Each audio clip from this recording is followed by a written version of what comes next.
Sometimes it's just too hard to find a game to play. There are so many new releases and classics in the backlog to choose from that it becomes overwhelming. So many in fact that it might be easier to just select something at random. So that's what we're going to do today. Except I'm going to go even further and try to become the best at them. This is possible because on the Speedrun.com error page, there's a button that leads to a random game. This should also provide some quality control since games have to be verified first. Without further ado, let's get into it. Alright, first game. I have no idea how this is gonna go. We'll see. Dicing Night Period. For the what? The Wonder Swan. What is that? I have no idea what that is. First game, and we're getting stuff I've never even seen before. Okay, well that's what I wanted. Dicing Night Period is a 2003 action roguelike by Platine Deposit If. It was released for the Wonder Swan Color, which is a handheld made by Bandai. It was actually made for a development contest and was so good that it got published as a full game. This is basically a decades-old indie game made for a game jam on an obscure console. So let's see what we're getting into. When we gain control, we find that we have a pretty limited moveset. We can move, attack with a sword, and guard with a shield.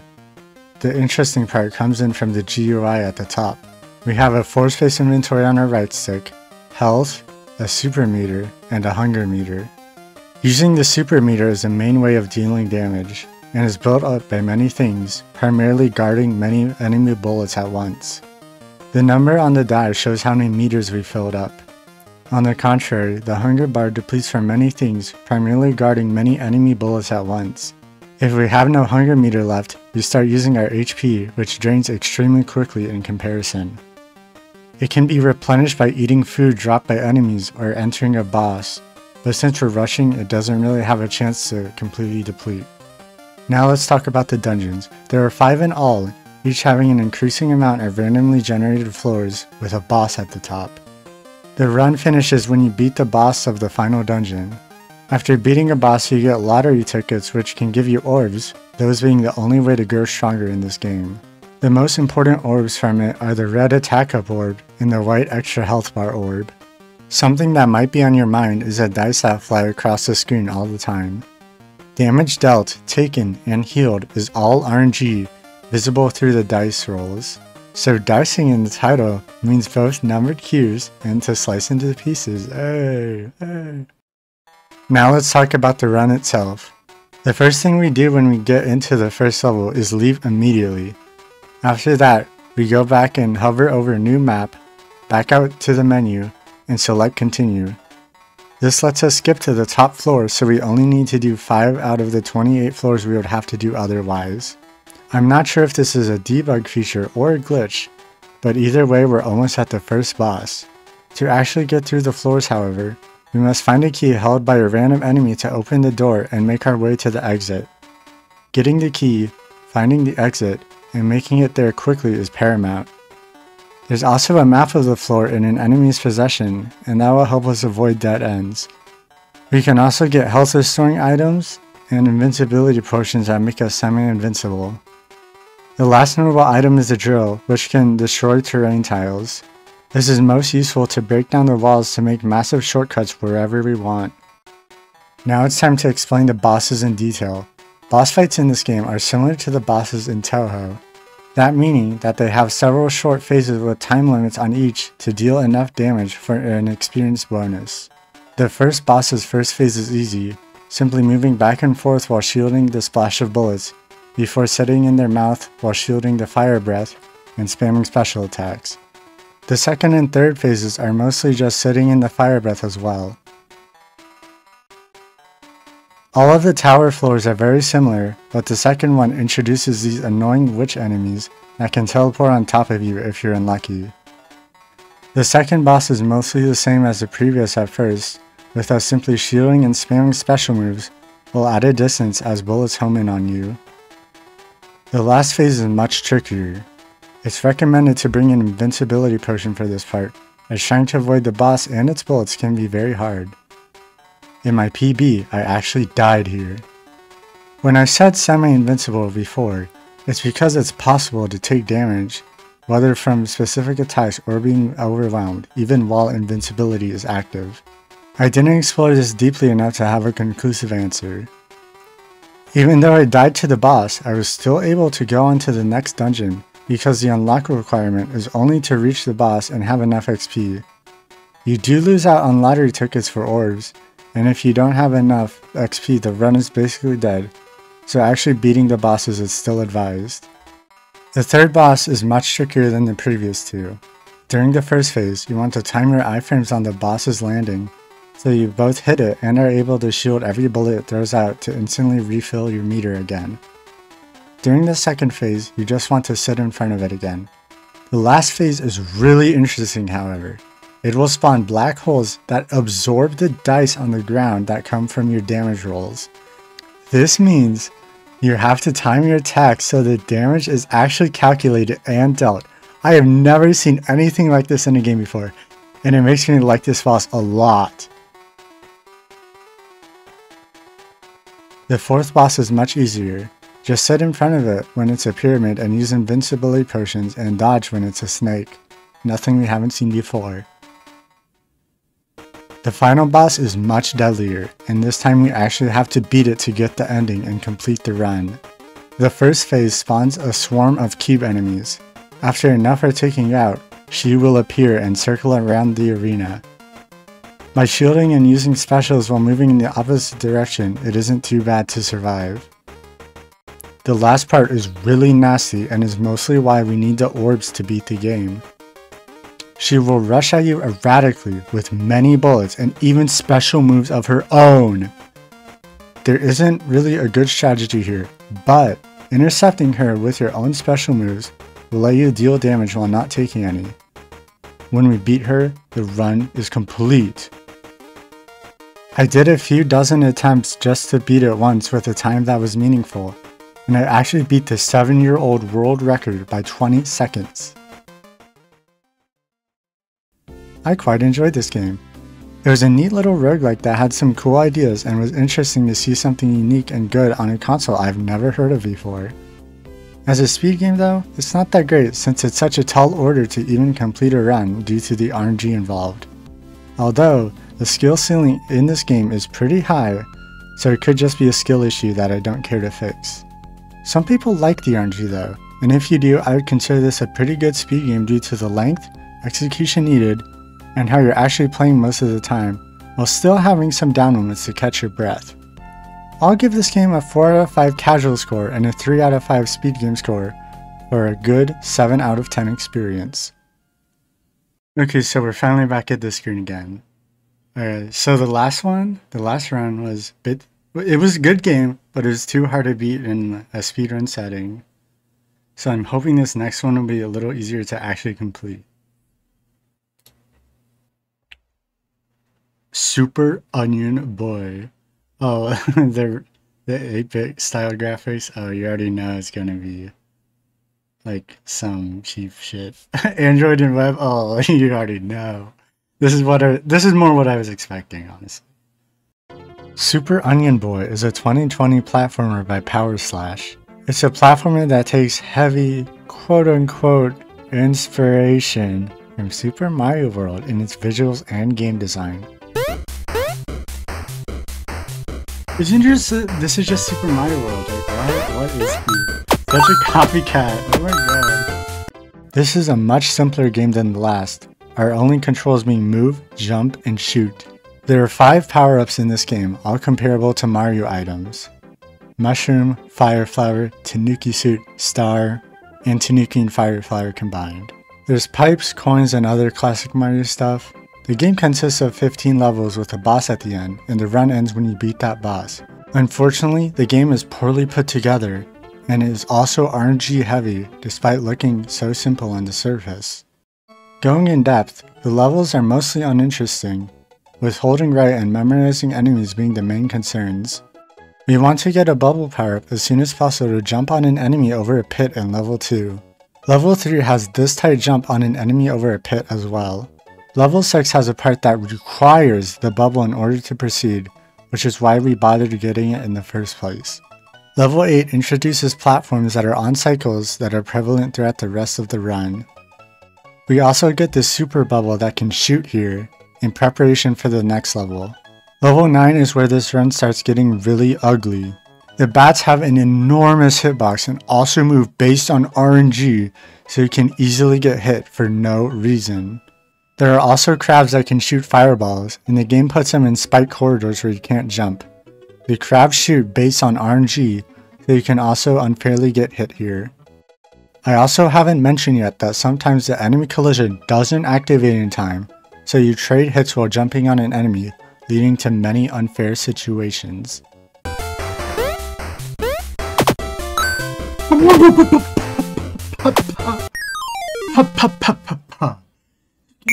Bullshit. Level 12 introduces snakes that spit venom on you, which is also decided by RNG. Level 13 puts them in corridors again, leading to the same issues as level 9. Level 14 and 15 throw hordes of enemies at you, especially bats.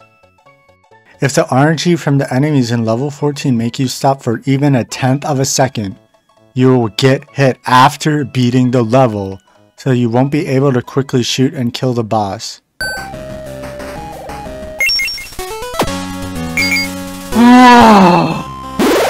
This game is so bullshit. The boss has a very confusing hitbox since you can't just land on them. You have to land on the upper part while hoping you don't fall through, which is very frustrating. After its dive attack, it strangely slides around a bit before going back to the right and continuing its attack pattern, making it even more luck-based. You have to deal with all of this on top of the skill required to learn precise button timings, memorize enemy movements, hitboxes, attack patterns, and locations, memorizing item locations, and overall getting good at moving around. I managed to finish without dying, but having to take so many item backups and not having them at the right time gave me a firm 4th place time. Overall, this speed game isn't that good. There are no cool glitches, tech, or otherwise interesting oddities with the run. Where the RNG in other games can come across as brutal, yet interesting, unique, and hype due to requiring a diverse skill set to overcome and adapt to it, the RNG here feels like a cheap shot every time, especially in combination with the bad enemy hit detection. The game isn't notable in anything else like graphics, music, or story. It's extremely bare bones and doesn't even have a checkpoint system. Despite how rough around the edges and how frustrating it can be, I was never really offended. The controls are decent, and it was enjoyable enough to keep me until I got a semi-decent run. I'll give this game a 3 out of 5 casual score and a 2 out of 5 speed game score for a 5 out of 10 experience. Okay, so we're back. I really want at least an okay game. Can I get an okay game next? That'd be nice. Spice Adventure Arcade? How am I gonna get an arcade? Speak Adventure is a 2004 action arcade game by Taito. You know, famous game studio Taito with Space Invaders, Legend of Kage, Double Dragon, Bubble Bobble, and New Zealand Story. This game might be exactly what I'm looking for. The game was very hard to set up since it's basically a Windows XP game. But after finding the right tools, I was able to get it going, so let's get into it. I've decided to go for the good ending run, as it's a little longer and more challenging. This means time ends when we start the last cutscene. Progressing through the tutorial world, we learn that the protagonist Nico, like the hit or miss girl, has a very diverse moveset with her parasol. We can jab into a dash, hover, shield, stick and fling off of walls, reflect projectiles, lunge downwards in midair, spin attack in water, and use a grappling hook type move. Nico already walks pretty fast, so the movement isn't as complicated as it could be, which is fine. The first 2 levels show us that most enemies don't hurt us on contact, but the ones that do should be dash attacked through. The first boss is very easy. Spamming our downwards aerial attack is the quickest way to deal damage. We can just camp the boss when it comes back on screen to dispatch it quickly. The next two levels are quick and easy, only requiring a little bit of movement knowledge to get through without slowing down. The second boss goes down in seconds if you know how to use the downer attack precisely. Since we are getting the good ending, we have to go down at this rat split. The next level has a bit of RNG to it. After downering 10 times, moving right, and doing 5 more, there's an enemy we will need to get past. Their movement is random, so if they get in our way, we will lose a little bit of time trying to outmaneuver them. The next level is where the game starts getting serious. It's a very enclosed space with many walls, enemies, and breakable blocks to work around. Getting through as quickly as possible is very difficult, but it does allow for a great showing of skill if done properly. The next boss is a real run killer with its randomness. It's like Space Invaders, and we want them to use the star attack so we can counter it and send projectiles back at them. They also have a laser attack, which is not helpful to us. We also want our projectiles to not break any other star attacks coming our way, so we can actually keep beating the boss. This run is less than 10 minutes long, and a lot of that is cutscenes, so even losing 5 or 10 seconds here is devastating. We want to go the upper route on this path split as it's about 40 seconds faster. The two levels after that aren't too challenging, just remembering the quickest route through the level and where the wind boxes that can speed us ahead are. The next boss is very annoying, trying to push us away with a fan. We want to alternate between dash and downer attacks to keep close to the boss. It's hard to judge for the wind, the attacks it throws, and how we need to be precise with our attacks without getting hit to not waste any time. The last world is focused around water movement. If water is flowing in the right way, it can move us forward very quickly. These levels have more enemies and complex layouts to worry about. A good way to get through is to count the amount of water attacks you're doing to have the timing to not slow down. The final boss is very tricky. It has a lot of health, but we can kind of spam downers on it. Nico will sometimes land on the ground instead of bouncing back up though, so having the correct rhythm to attack and reaction time to fix mistakes is vital. In the next part we want to alternate between downers and water spins. Knowing the timing of your attacks is as important as ever. In the last part, we want to take out the turrets and use the enemies to bounce up to the radar to spam as many downers as possible. After that, there's just one thing left to do, that being putting our parasol up for one last time to actually complete the game and end the run.